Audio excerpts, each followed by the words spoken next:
The following presentation shows the draft 2022 budget subject to change before second reading on February 17th, 2022. The RDOS Board of Directors encourages you to provide feedback before then. Here's RDOS Manager of Finance, Jim Zaffino. The following presentation is a high-level overview of the budget, and it's 500 pages, and here it is. To view detailed budgets, please visit the RDOS Regional Connections interactive website. To review any of the slides presented in this video, please hit pause. The following slides provide information about the RDOS Legislative Foundation.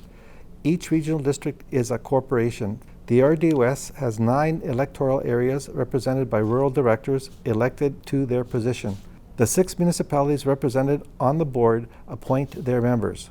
Regional districts are not taxing authorities. Regional districts do not tax municipalities. Regional district taxes are based on the services, not the location. Some regional district services are legislated, including general government, solid waste management plans, and E911 telecommunications. Most regional district services are by choice.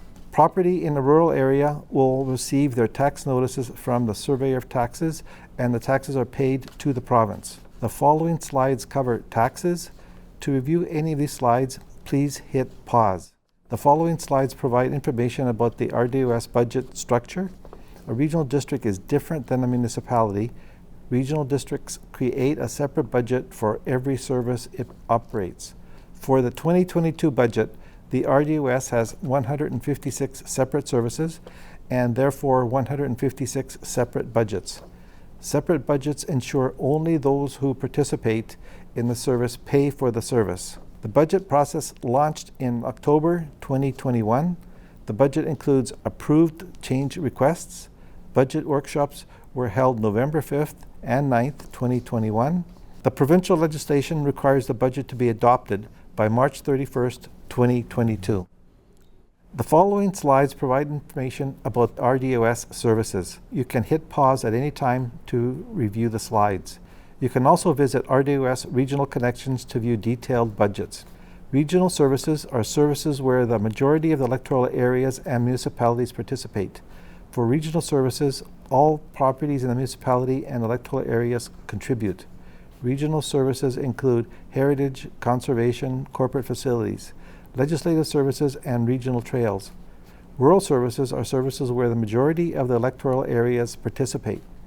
For rural services, all properties in the electoral area contribute.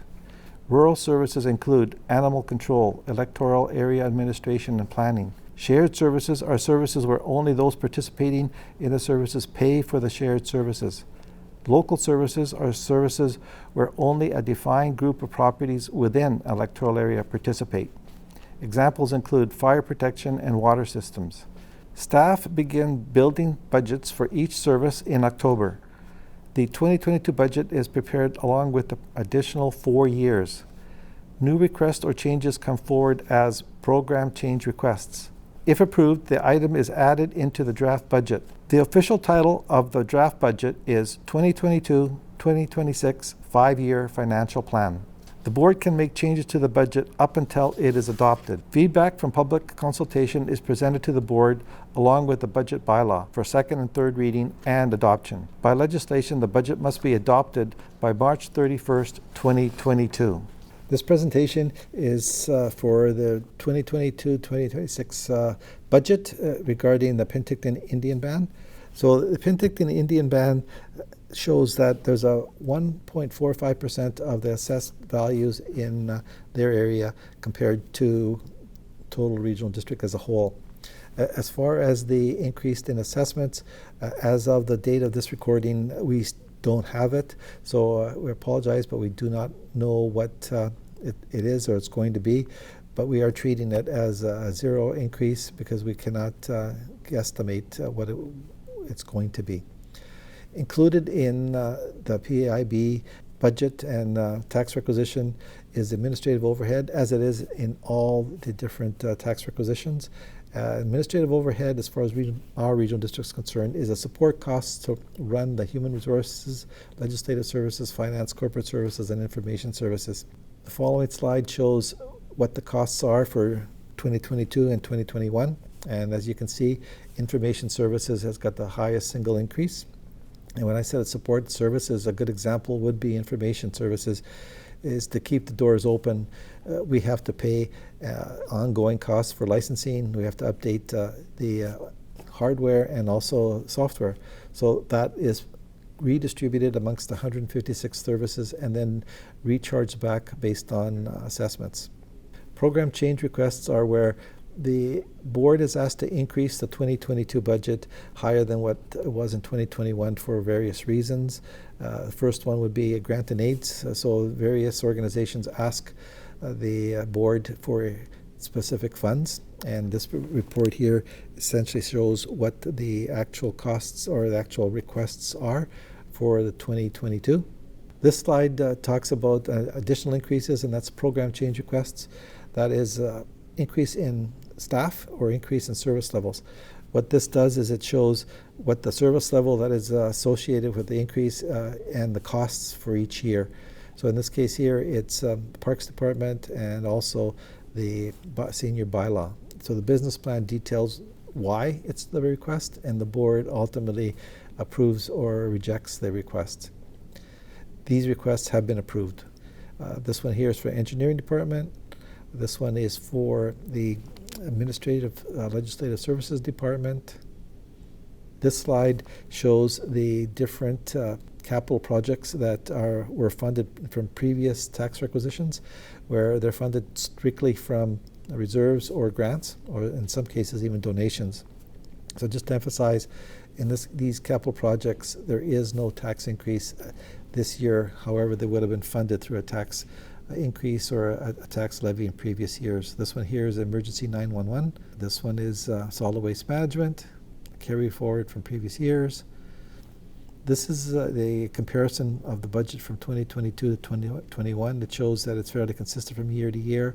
Two anomalies I wanted to bring out is the 47 projects, capital projects that are carried forward, $7.2 million, and also one large capital project for composting, $8 million paid from grants. The Penticton Indian Band tax requisition, assuming there was a zero increase in the assessments, it would be $83,811, an increase of $18,667, which is an 18.22% decrease. And again, that decrease, which is showing there, mostly because we don't have the assessment increases so far. I strongly suspect that that may change once we get to the British Columbia Assessment Authority figures. This is a material increase variance report. It shows why there's an increase in the budgets for 2022. This is the tax requisition for the Penticton Indian Band. It shows the 2022 versus 2021 and the variances. This is the tax summary that shows at the municipal level and the PIB level, and it shows again that the different tax requisitions. As you can see, I do not have the non-market growth for the PIB so far, and I hope to get that for the next reading. This is the same comparison, but at the electoral area level. This is the tax comparison that shows the municipalities, PIB, and electoral areas tax per various values of properties ranging from $500,000 to $1 million. One thing that I started last year would be showing the charge per capita. So the more individuals, the more residents in the community, each area, the more each one benefits. So I think it's a truer picture when you see that what the costs are on a per capita basis. This is just a straight pie graph that shows where everyone is in the regional district budget cycle. And this is information where you can review the budget. Thank you. Thank you for watching. The board is looking forward to receiving your feedback on Draft Budget 2022.